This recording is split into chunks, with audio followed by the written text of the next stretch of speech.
The first time I saw my Uncle Malcolm cry, he was standing in the lobby of my company with a folder pressed to his chest and his face turning the color of wet paper. He had come in through the glass doors like he still owned the place, like he could walk into my life the same way he used to walk into my grandmother's house and expect somebody else to make room for him.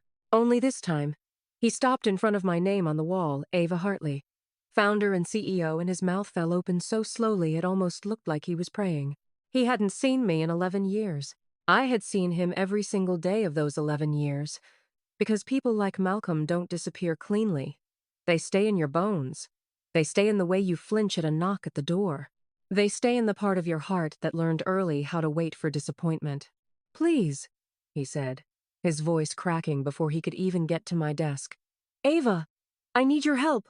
I looked at the folder in his hands, then at his shaking fingers, then at the old gold ring on his pinky that he used to tap against the dinner table whenever he wanted everybody to know he was the most important person in the room. My assistant had already tried to stop him. He brushed past her like she was furniture. Behind him, through the glass wall, I could see the city shining in the afternoon light.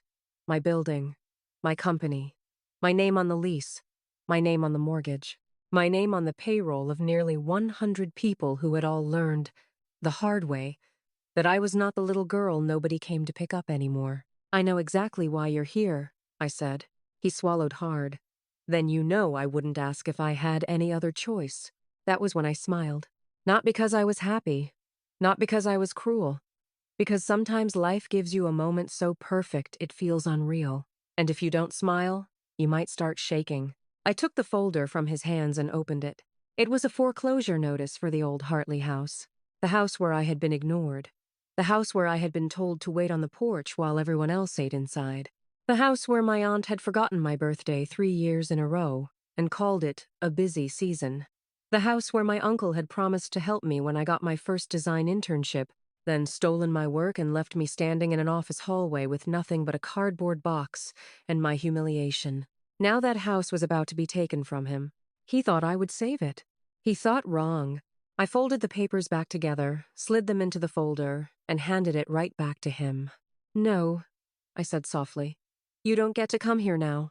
His face changed the way old houses do when the roof starts leaking. A crack appeared in him before my eyes, a small one at first, then something deeper. "Ava," he said, taking one step closer. "I'm your uncle." I laughed once, quietly, without humor. "No," I said. "You were the man who told me to find somewhere else to sit when the family had dinner. You were the man who told me I was too ambitious for my own good. You were the man who told my college counselor I should stay realistic, because people like me didn't usually make it in design." My voice did not rise. That was the part that scared him most. "I'm the woman you all forgot until you needed something." He stared at me like he was seeing a ghost.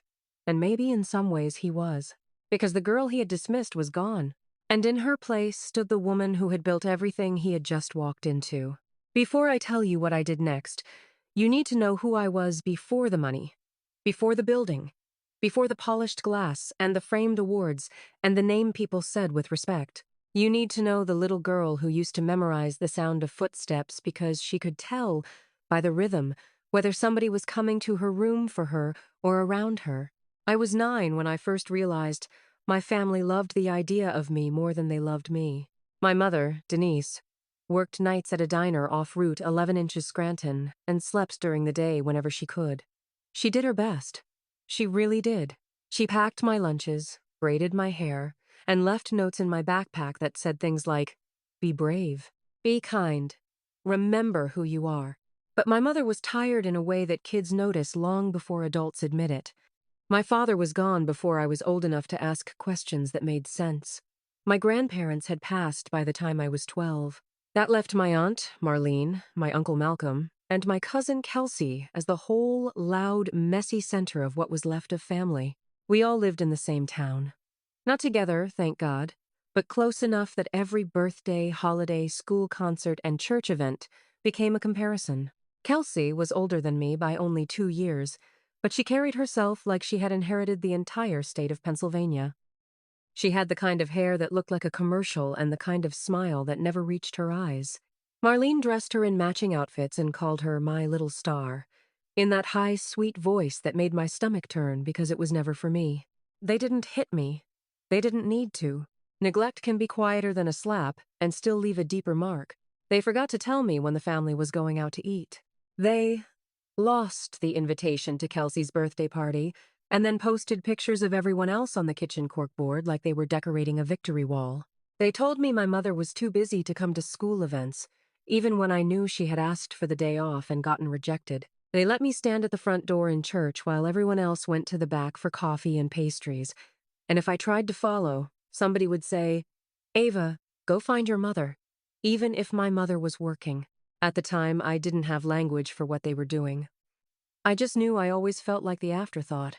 The worst part was that I kept trying to earn my way in. I got good grades. I drew dresses in the margins of my notebooks. I redesigned my room with magazine cutouts taped to the walls. I made little paper invitations for imaginary events and imagined that maybe one day my aunt would look at me and say, "There she is. There's our Ava." Instead, she looked at me like I was a houseplant that had somehow learned to speak. The first big crack happened when I was 14.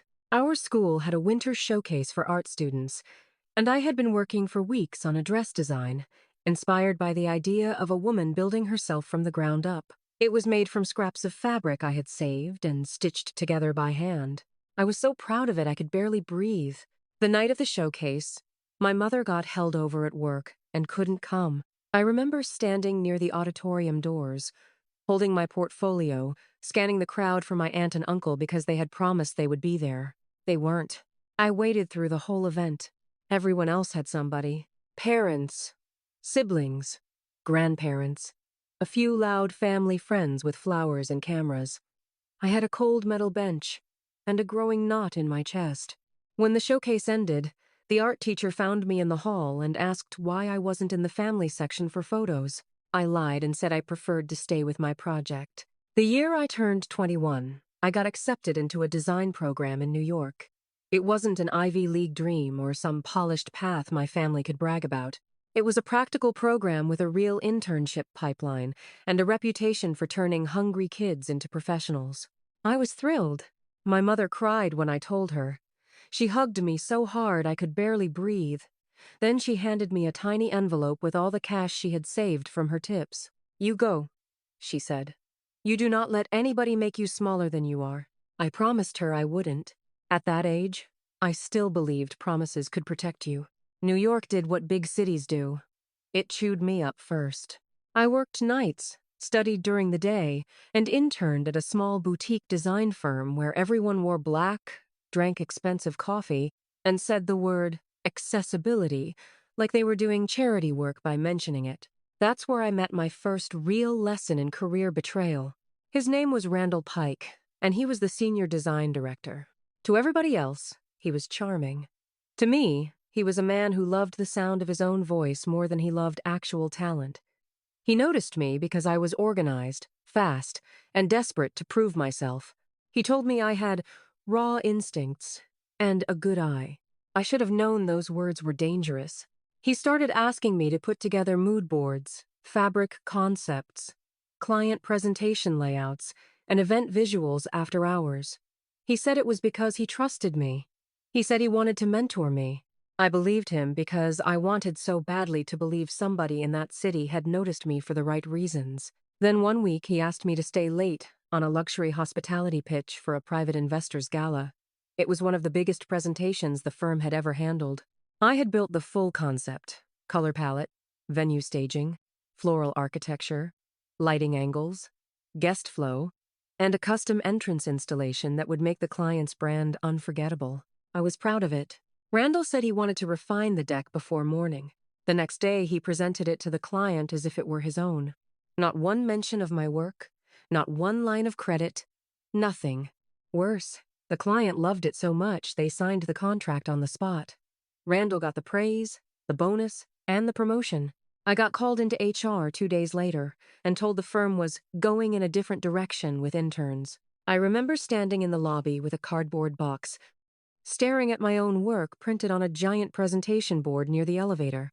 My concept, my colors, my angles, my ideas. Randall walked past me on his way out to lunch and said almost kindly, "Don't take it personally, Ava. You'll learn. This business isn't for everyone." That sentence lived in me for a long time. This business isn't for everyone. What he meant was, people like you should be grateful to be invited in at all. I went home crying into the phone with my mother, who told me to drink water, sleep a little, and never let anybody else write the story of my life. So I did the only thing I knew how to do. I kept going. I worked freelance for small wedding planners, then corporate events, then boutique hotels. I took jobs in rented basements, storage rooms, and half-lit studios where the air conditioner rattled like an old truck. I learned everything. Contracts, budgets, vendor negotiations, crisis management, how to make a room feel expensive on a realistic budget, how to make people feel seen. And because pain has a strange way of teaching discipline, I became very, very good. When I was 26, I launched my own company out of a shared office space in Brooklyn. It was just me at first. A laptop, a folding table, a second-hand desk chair, and a list of contacts that I had built by working myself to the edge of exhaustion. I named it Hartley Design Group after my mother's maiden name. That was the first time I used the family name in a way that belonged to me. The irony still makes me smile. Success did not arrive all at once. It arrived in inches. A small wedding in Soho, a hotel rebrand in Philadelphia, a corporate retreat for a biotech company, then a celebrity charity gala that someone posted online, and suddenly everyone wanted that girl who can make a ballroom look like a movie. By 32, I had offices in 3 cities, a payroll I signed every 2 weeks, and a client list that included people who used to not return my calls. I bought my mother a house with a porch swing and a kitchen big enough for all the recipes she had never had time to cook. I paid off every debt she had ever carried for me. I told her she could quit the diner and finally live like she had spent her whole life making me believe I could. She cried the day she moved in. So did I. By then, my Aunt Marlene had started sending me holiday texts that ended with, "Proud of you." It was such a strange sentence coming from her that I almost laughed every time I read it. Kelsey liked my posts on social media, but never commented. Once, at a charity event in Philadelphia, she stood on the other side of the room, pretending not to see me until a mutual friend introduced us. She hugged me too tightly and said, "We're family after all. We're family." That phrase used to make my skin feel tight, because family, to them, meant convenience. It meant calling me when they needed something and forgetting me when they didn't. I should tell you there was one person in that family who was not fully rotten. My cousin Erin, Marlene's younger sister's daughter, had always been quieter than the others. She was the kind of girl who noticed who was left standing outside and moved over to make room. She and I were never close the way sisters are in movies, but she would at least answer when I called. She once slipped me $5 in high school because she knew I hadn't had lunch that day. That mattered. It mattered more than all the performative warmth the others gave me years later. Now let me tell you about the old house, because the house is really where this story turns. My grandmother's house sat on a long street lined with maples and aging porches, in a part of town where the lawns were too small and the memories too big. It was a narrow 2-story place with chipped white paint, a front door that stuck in winter, and a porch swing my grandfather had hung before I was born. I loved that house more than my own family did. My grandmother, Evelyn Hartley, had been the only adult who consistently made me feel like I mattered. She smelled like lavender soap and coffee, and she always asked me to tell her about school like she actually wanted the details. She kept a tin of hard peppermint candies in her purse and gave me the good ones, the ones wrapped in gold. When she got sick, the family closed in like vultures dressed as concerned relatives. I was in college by then, and I came home every weekend I could to help. I sat with her. I took her to appointments when my mother couldn't leave work. I bought groceries. I changed light bulbs. I sat in her kitchen while Marlene complained about stress, and Malcolm complained about money, and Kelsey complained about college applications. When Grandma Evelyn passed, everything changed in the fastest and ugliest way. The will was simple on paper. The house was to be kept in the family and eventually divided among the grandchildren when the time came. That should have meant all of us. Instead, Malcolm and Marlene handled everything. They told me the lawyer had explained that because I was still in school, my share would stay protected until later. They talked over me in the living room while I stood by the window holding my grandmother's teacup like it was the last proof I had that she had existed. Then they moved into the house. At first they said it was temporary. Then it became permanent. They told everyone they were maintaining the property. They renovated the kitchen, sold Grandma's piano, and rented out the upstairs room to a friend of Malcolm's who paid in cash. I got one handwritten postcard from Marlene 6 months later that said, "Someday you'll understand the practical side of family decisions." Practical side. That sentence was their favorite disguise. They used it for everything ugly. Don't make a scene, Ava. Be practical. Don't ask questions, Ava. Be practical. Don't expect more, Ava. Be practical. By the time I realized they had quietly refinanced the house using the property as collateral, it was already buried in debt, and their names were on the paperwork my grandmother never would have signed. I was young and poor and busy trying to build a life. And I made the mistake so many kids make when adults disappoint them. I assumed someone else would eventually do the right thing. That was my first real mistake. The second came years later, when I was finally in a position to help, and I almost did. This is the part I haven't told many people. A few years after Hartley Design Group started taking off, I got a call from an old colleague named Vanessa who worked in nonprofit development. She said a mutual contact had recommended me for a community restoration project. It was a beautiful old building in West Philadelphia that had been abandoned for years. The plan was to turn it into a youth arts center and event space for local families. The project needed someone who could design the interiors, manage the contractors, and make the space feel both upscale and welcoming enough to attract donors. I was interested immediately. Then Vanessa said the family behind the property name was Hartley. My stomach dropped. It was the old house. Not literally the same house, but connected to the same estate, the same tangled inheritance, the same family trust my grandmother had left behind. The project had become possible because Malcolm's debts were finally catching up with him. He and Marlene had spent years pretending the house was theirs to leverage. Now the bank wanted the property cleared, and the trust was being reopened because of legal irregularities in the original transfer. Translation: the lie was finally rotting from the inside.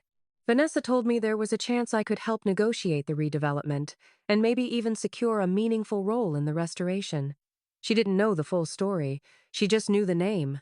For one entire evening, I sat at my kitchen island staring at the folder she had sent me. I thought about Grandma Evelyn. I thought about the porch swing. I thought about how many years I had wanted, just once, for someone in that house to choose me. For a few minutes, I almost let myself imagine being the bigger person. Helping with the project, saving the place from complete collapse, maybe even giving Marlene and Malcolm a graceful exit. Because that is what good daughters and decent women are told to do, right? Be generous, be healing, be above it. Then I remembered how many times I had stood in that house with empty hands while they ate what I had helped pay for, used what I had helped maintain, and acted like I was lucky to be included. I called Vanessa the next morning and told her I wasn't available after all. I meant to leave it there. I really did. But karma has timing of its own.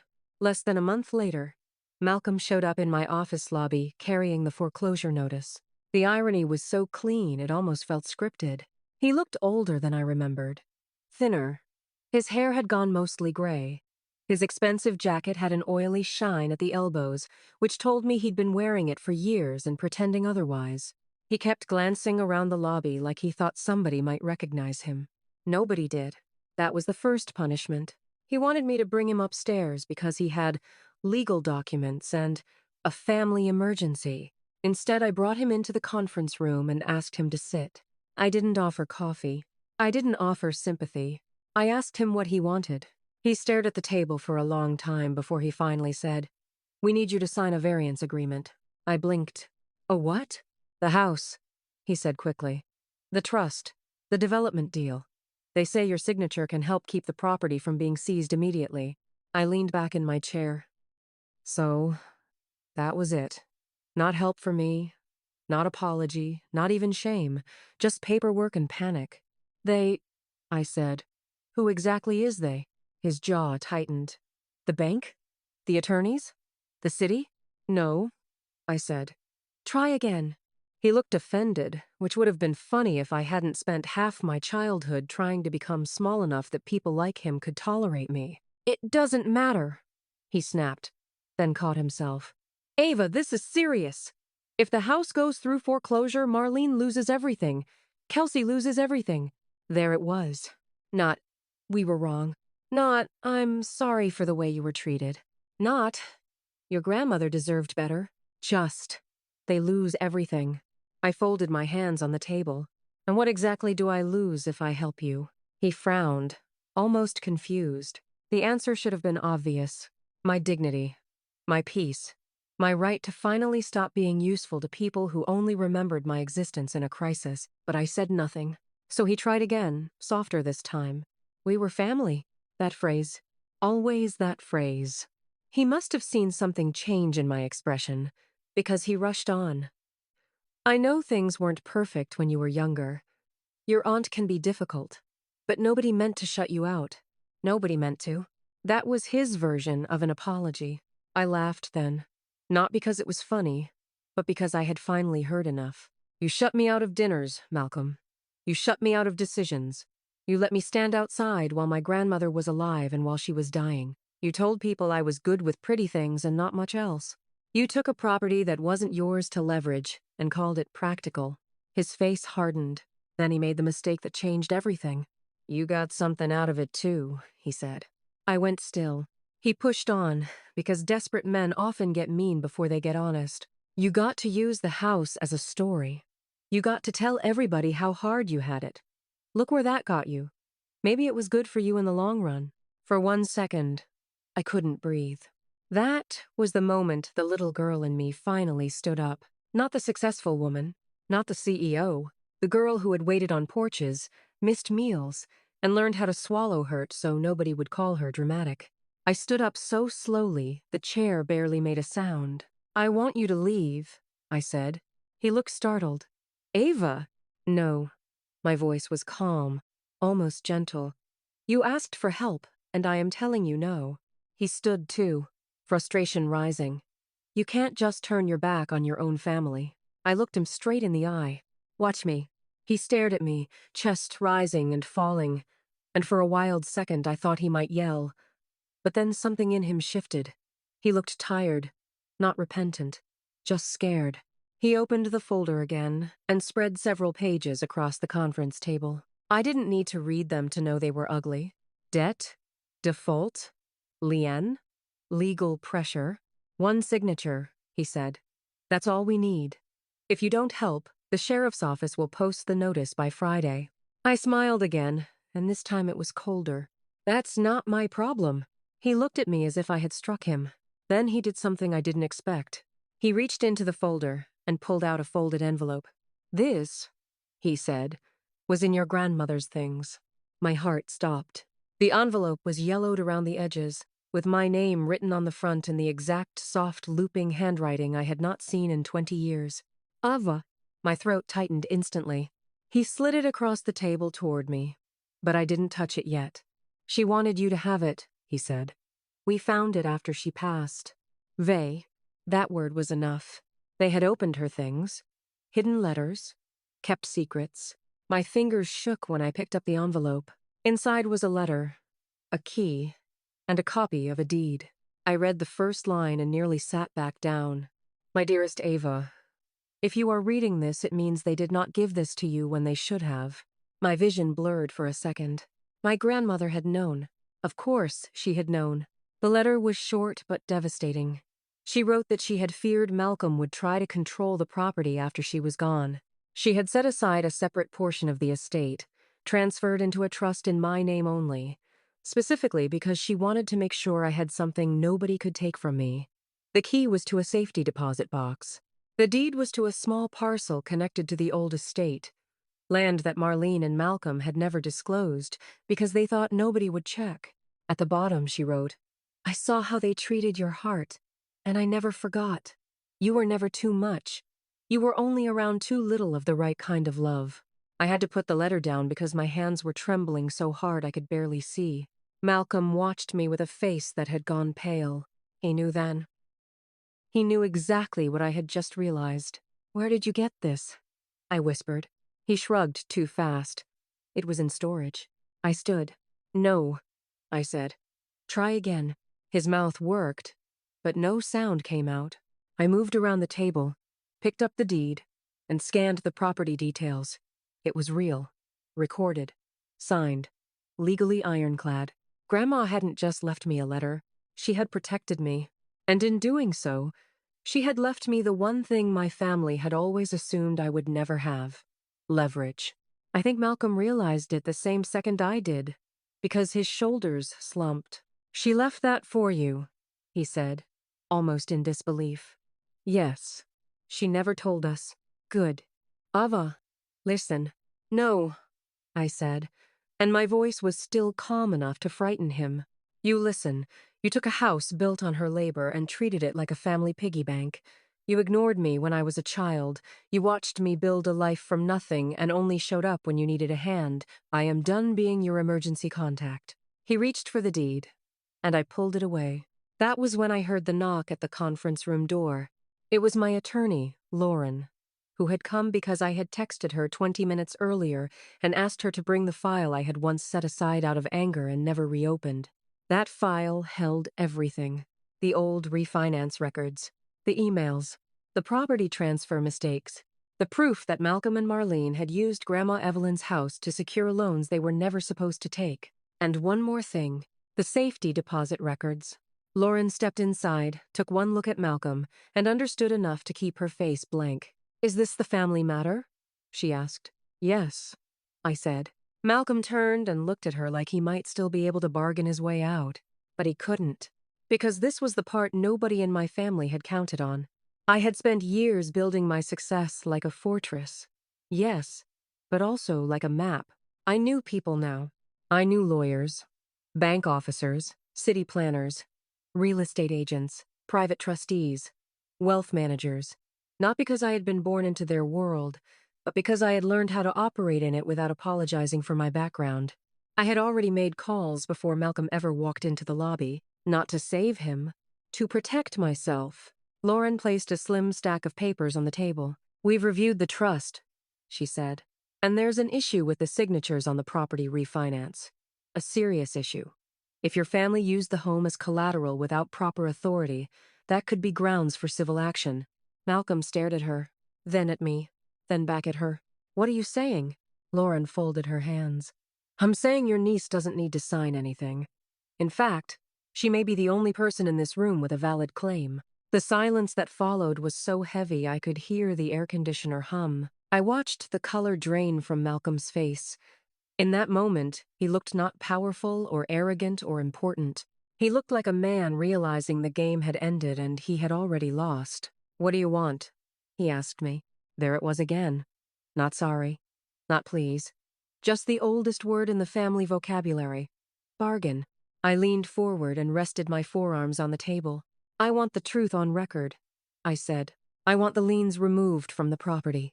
I want the trust properly distributed according to my grandmother's wishes. I want every document you hid reviewed by an independent auditor, and I want you and Marlene out of that house. He opened his mouth, closed it, opened it again. That's impossible. No, I said. It's just expensive. For you. He looked like he might cry again. And honestly, I had no patience left for his tears. Then Lauren did something I had not expected. She slid a final page toward him. It gets worse, she said. He glanced at it, and his knees almost visibly weakened. It was a formal notice from the state tax authority. Investigation pending. Financial irregularities flagged. Personal liability possible. I watched the realization hit him in slow motion. Not only was the house slipping away, but so were the years of pretending. The family had been using lies as a roof over their heads, and now the beams were finally cracking. He whispered, Marlene doesn't know. I almost felt sorry for him then. Almost. Your wife knew enough? I said. Your daughter knew enough. Everybody knew enough to call it family business when it was convenient, and family loyalty when it was useful. He sank back into the chair. For the first time in my life, I saw Malcolm without his mask. Without the loud opinions, without the casual superiority, without the easy dismissiveness he had worn around me like cologne. He was just a man who had spent too long believing nobody he hurt would ever become powerful enough to matter. That was the real punishment. Not prison, not bankruptcy, not public embarrassment. The punishment was having to look at me and understand that I had built a life without them. "What happens now?" he asked quietly. I looked at the letter from my grandmother again before I answered. "What happens now is this. I keep the house parcel my grandmother left me. I restore it properly. I turn part of it into a scholarship and arts program for girls who have been overlooked, just like I was. And the rest?" I paused. "The rest gets handled by the court." He flinched at the word court. Good. He deserved to. But the story was not over, not even close. Because when Marlene found out I wasn't rescuing them, she called me from a number I almost didn't recognize. I answered because I wanted to hear her voice one last time. "Ava?" she said in that same polished tone she always used when she wanted to sound concerned without actually being concerned. "Malcolm says you're refusing to sign." "That's correct. You're being emotional." I actually laughed out loud. "I've been practical long enough, Marlene. Your turn." Her silence was short and sharp. Then she said the line I had been expecting my whole life. "After everything we did for you," there it was. Their favorite fantasy. The idea that neglect counted as investment, if enough time passed. "What did you do for me?" I asked. "You had a roof." I closed my eyes. "That roof was my grandmother's." "You had opportunities." I created those. "You had family." I opened my eyes again and looked around my office. At the framed photos, the staff calendars, the flowers from clients, the city skyline through the window. "No," I said. "I had people who shared my blood and never learned how to love me properly. There's a difference." She got angry then, which was a relief because it meant the mask was slipping. "You always wanted more than you deserved." That sentence, I think it is the reason I said what I said next. "Maybe," I told her, "but I got it anyway." I hung up before she could respond. The legal side took months. The city inspected. The bank investigated. An accountant uncovered hidden transfers. A real estate attorney found records showing Malcolm had signed documents he had no authority to sign, using Grandma Evelyn's property to cover personal debts and private losses. The violations were messy enough to ruin them and specific enough to hold up in court. Marlene tried to blame him. Malcolm tried to blame the bank. Kelsey, to her credit, finally admitted she had known the house was in trouble but had assumed there was some kind of cushion. That was the family's whole personality in a sentence. Assuming there would always be a cushion. Assuming someone else would fall first. Assuming I would always be available to absorb the impact. They were wrong. The court appointed a receiver. The house was placed under proper legal protection. The bank backed off when my attorney produced the old trust documents and the state investigation widened. And I did not rescue them from the consequences. That mattered to me more than I can explain. Because once upon a time, I would have been tempted to help just to prove I was better than how they treated me. I would have tried to save them to earn the right to say I was a good person. But I was done performing goodness for people who only respected power. I was not cruel to them. I did not spread lies. I did not take pleasure in their suffering. I simply stopped carrying what was never mine to carry. That is a kind of justice, too. And then came the day of the final hearing. Marlene arrived in a cream-colored blazer. Her hair perfect. Her posture stiff. Kelsey looked older and more nervous than I had ever seen her. Malcolm had the expression of a man who had slept badly for months. They stared at me when I walked in with Lauren and 2 other attorneys.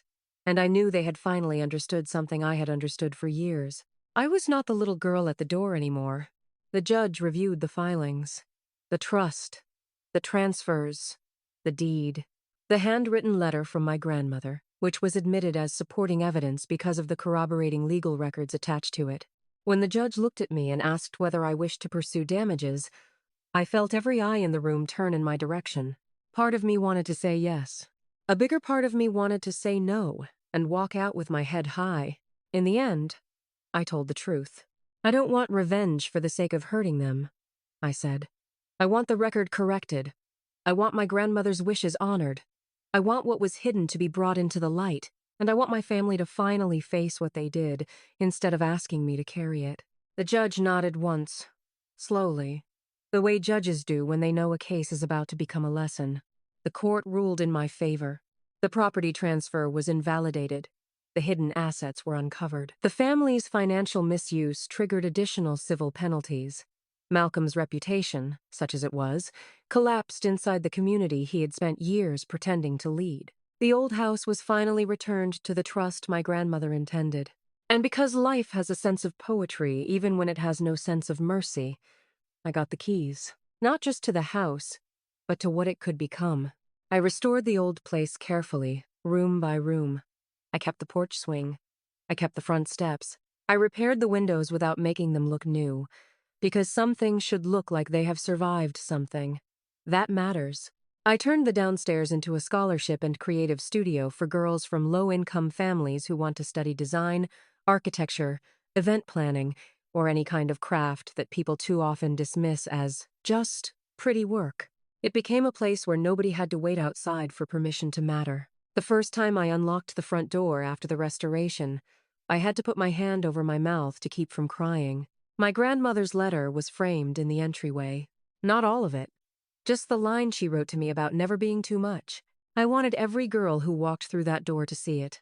My mother came to the opening with tears in her eyes and her best blue dress on.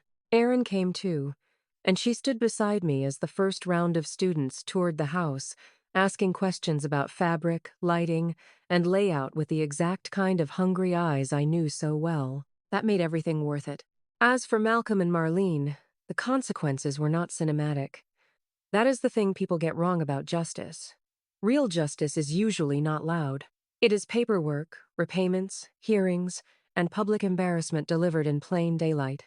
Malcolm lost the house. Marlene lost her social circle when the local papers reported the investigation. Kelsey had to move out of the expensive apartment she had been financing on borrowed confidence. They weren't ruined forever, but they were forced into a world where their names no longer protected them. As for me, I did not dance on their ashes. I did something more useful. I built. A year after the hearing, Malcolm sent one final letter. No call, no visit, just paper in a plain envelope. He wrote that he had not understood how much damage neglect could do until he watched his own life collapse in the exact house where he had once made me feel invisible. He said he was sorry for what that was worth. I read it twice. Then I put it in the same drawer as my grandmother's letter. I did not reply. Some apologies are meant to heal. Others are meant to ease the conscience of the person offering them. I had spent too many years confusing the two. Not every wound needs an audience. Not every forgiveness deserves access. People ask me sometimes whether I regret not helping them. And the truth is, I don't. Because helping them would have meant returning to the old version of myself, the one who thought being useful was the same thing as being loved. Instead, I chose something harder. I chose myself. I chose the girl my grandmother believed in. I chose the future they never planned to give me. And in the end, that was the real revenge. Not screaming, not begging, not proving them wrong in some dramatic outburst.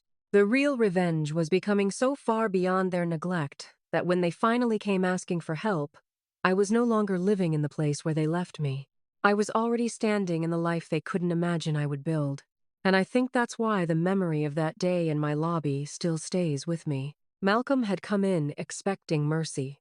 What he found instead was a woman who had learned at last that justice does not always look like saving the people who hurt you. Sometimes it looks like closing the door gently, signing your own name on the line, and walking forward without looking back. That night, after everyone had gone home, I sat alone in the old house on the front porch, swing my grandfather had built for my grandmother, and I listened to the boards creak under me. The air was warm. The street was quiet. Inside, the lights were on in the scholarship room, where 3 girls were finishing their first project boards. I could hear them laughing, talking over each other, already dreaming loudly. I looked up at the porch light and thought about how long I had waited for someone in my family to see me. Then I thought about something my mother used to say when I was small. You do not have to stay where you were overlooked. For years, I had not understood how much power those words held. Now I did. I had been overlooked as a child. I had been slighted at the start of my career. I had been expected to return as a rescuer when my own people finally found themselves in trouble. Instead, I became the proof that forgetting someone can cost you far more than you realize. And when the time came,